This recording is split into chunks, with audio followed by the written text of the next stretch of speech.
আমি চন্দন মল্লিক। কেমন আছো তোমরা সবাই? আশা করছি তোমরা সকলে খুব ভালো আছো, আমিও খুব ভালো আছি। বন্ধুরা, আজকে আমি ক্লাস 10-এর ইংলিশের লেসন 1 আর কে নারায়ণ রচিত ফাদার সেলফ নামক যে প্রোজটি আছে, এবং ওই প্রোজের 3টি ইউনিট আছে, ইউনিট 1, ইউনিট 2, ইউনিট 3। আমরা ইউনিট 1-এর গল্পটা একদিন আলোচনা করেছিলাম। তোমরা অনেকেই শুনেছো, যারা শুনেছো, যাদের ভালো লেগেছে, যারা বুঝতে পেরেছো, তাদেরকে অসংখ্য ধন্যবাদ জানাই। আজকে আমি এই ভিডিওর মাধ্যমে ইউনিট 2 এর গল্পটা তোমাদের সাথে আলোচনা করব। তো তোমাদের কাছে আমার একটাই অনুরোধ, তোমরা অবশ্যই ভিডিওটা শেয়ার করে দাও, যাতে করে প্রত্যেকেই দেখতে পায়। মানে আমি চাই প্রত্যেকটা বন্ধু বান্ধবী, প্রত্যেকটা ভাই বোন যেন এই গল্পটা বুঝতে পারে। কারণ দেখো, কোনো জিনিসের গল্পটা যদি তুমি বুঝতে পারো, তাহলে কিন্তু সেই জিনিসটা তোমাদের কাছে খুব সহজ হয়ে যাবে। যেহেতু এটা ইংলিশ, সুতরাং আমি বাংলায় তোমাদের গল্পটা বলছি, এবং ওই গল্পটা যদি তোমাদের মাথায় থাকে না, তোমরা যে কোনো প্রশ্নের উত্তর খুব সহজেই করে আসতে পারবে। তো অবশ্যই শেয়ার করে দেবে নিজের বন্ধু বান্ধবী, নিজের ভাই বোন, নিজের আত্মীয় পরিজনের সাথে। আজকে আলোচনা করতে চলেছি ইউনিট 2 এর গল্প। তো ইউনিট 1টা শেষ হয়েছিল স্বামীর একটা বম ফাটানো দিয়ে। স্বামী তার বাবার কাছে একটা বম ফাটিয়েছিল। কি বলতো বমটা? যে বলেছিল স্যামুয়েল স্যারকে সবাই ভয় পায়, এমনকি স্কুলের প্রধান শিক্ষক মহাশয়ও স্যামুয়েল স্যারকে প্রচণ্ড ভয় পায়। এরকম একটা গাছ বম স্যামুয়েল স্যারের সম্পর্কে স্বামী ফাটিয়েছিল তার বাবার কাছে। এটা ইউনিট 1-এর গল্প। এরপরে শুরু করছি ইউনিট 2 এর অরিজিনাল স্টোরি। স্বামী এই সমস্ত অজুহাত দেখিয়েছিল যে মাথার যন্ত্রণা হচ্ছে, স্কুল যেতে পারবো না, স্যামুয়েল স্যার বকাবকি করবে, এই সমস্ত অজুহাত দেখিয়েছিল শুধুমাত্র সে স্কুল কামাই করার জন্য।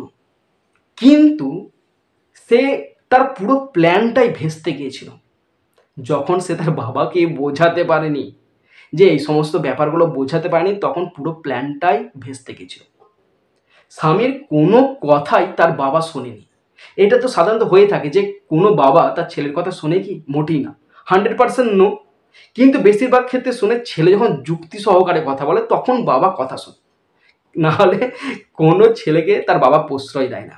তেমনি আমাদের এখানেও স্বামীকে তার বাবা মোটেই প্রশ্রয় দেয়নি, সুতরাং তার কোনো কথা স্বামীর বাবা কর্ণপাত করেনি। এদিকে স্বামীর বাবার ব্যবহারটা একটা অপ্রত্যাশিত মোড় নিয়েছিল। কখন বলো তো? যখন স্বামীর বাবা একটা চিঠি লিখেছিল, একটা কমপ্লেন লেটার লিখেছিল। কার ব্যাপারে? স্যামুয়েল স্যারের ব্যাপারে একটা ভীষণ বড় কমপ্লেন লেটার লিখেছিল, এবং স্বামীর কোনো কথাই তার বাবা কর্ণপাত করতে চায়নি। এদিকে স্বামীর রেডি, সে চান হয়ে গেছে, খাওয়া হয়ে গেছে, জুতো পরা হয়ে গেছে, ব্যাগ নিয়ে নিয়েছে, বলছে আমি আসছি। তখন তার বাবা তাকে চিঠিটা খামের মধ্যে ভরে হাতে দিচ্ছে। সে চিঠিটা পাওয়া মাত্রই স্বামী তো অবাক। সে ভয়ে ভয়ে বাবাকে জিজ্ঞাসা, বাবা এটা আবার কি? এটা তখন তার বাবা বলছে, তোর সম্বন্ধে কিছু নাই, এটা আছে, যা আছে চিঠির মধ্যে আছে। তখন সে আবার জিজ্ঞেস করছে, তুমি কি তাহলে আমাদের স্যামুয়েল স্যার সম্পর্কে কিছু লিখেছো? তখন তার বাবা বলছে, ইয়েস, প্লেন্টি অফ থিংস, প্রচুর কিছু লিখেছি। তখন স্বামীর মনে ভয় এসে গেছে, বলছে স্যামুয়েল স্যার আবার কি করলো? হয়ে গেছে, তার প্যালপিটেশন শুরু হয়ে গেছে। তখন তার বাবা বলছে, যা আছে চিঠির মধ্যে আছে, তুই শুধু যাবি স্কুলেতে, প্রধান শিক্ষক মহাশয়কে চিঠিটা দিবি, আর দিয়ে তোর ক্লাসে যাবি। হয়ে গেল স্বামীর সব শেষ, খেল খতম। স্বামী এবার হাঁটতে হাঁটতে স্কুল যাচ্ছে, হাঁটতে হাঁটতে স্কুল যাচ্ছে। যেতে যেতে ভাবছে সে পৃথিবীর সবচেয়ে বাজে ছেলে। এতক্ষণে ছেলের ঘোর ভেঙেছে। সে ভাবছে আমি পৃথিবীর সবচেয়ে বাজে ছেলে। কেন? কারণ তার বিবেক তাকে দংশিত করছে। এতক্ষণে তার বিবেক জেগে উঠেছে। তার আগে তার বিবেক ঘুমোচ্ছিল। সামান্য একটুখানি সুখের জন্য সে স্যামুয়েল স্যারের সম্পর্কে যা না তাই বলে দিয়েছে। আর এদিকে বাবার মটকাটা গরম হয়ে গেছে, সে বড় পাড়া ফর্দর আকারে চিঠি লিখে দিয়েছে। এবার স্বামীর বিবেকটা জেগে উঠেছে। সে নিশ্চিত নয় কি ব্যাপারে বলো তো।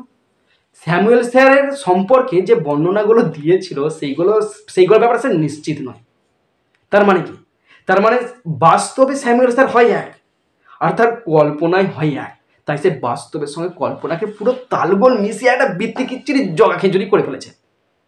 এবার সে হেঁটে হেঁটে স্কুল যাচ্ছে। যেতে যেতে রাস্তার এক পাশে দাঁড়িয়ে ভাবছে, স্যামুয়েল স্যারের সম্পর্কে সে তার কথাগুলো ভাবছে। তখন তার মনে হচ্ছে স্যামুয়েল স্যার মোটেই বাজে মানুষ নন, বরং অন্যান্য শিক্ষকদের তুলনায় তিনি বেশি বন্ধুত্বপূর্ণ। আবার দেখো, আবার বলছে স্বামীকে স্যামুয়েল স্যার বেশি নজর দেয়। এরকম থাকে দেখবে যে 100টা ছেলে আছে, তার মধ্যে একটা পার্টিকুলার ছেলেকে স্যারের ভালো লাগে, সেই স্যামুয়েল স্যারের ভালো লাগে স্বামীকে।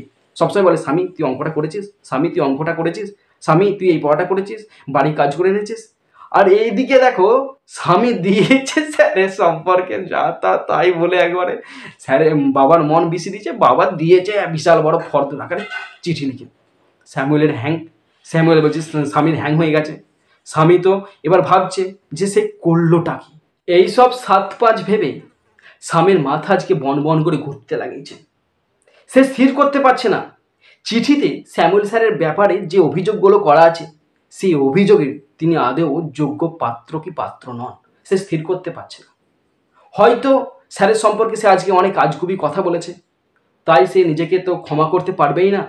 এদিকে সে স্থির করতে পারছে না যে স্যামুয়েল স্যার আদৌ যোগ্য পাত্র না যোগ্য পাত্র নয় ওই সমস্ত অভিযোগের। সেই যত বেশি স্যামুয়েল স্যারের কথা ভাবছে তত বেশি করে নিজের হৃদয়টাকে ভারাক্রান্ত করে তুলছে। সে দুঃখ বোধ করছে।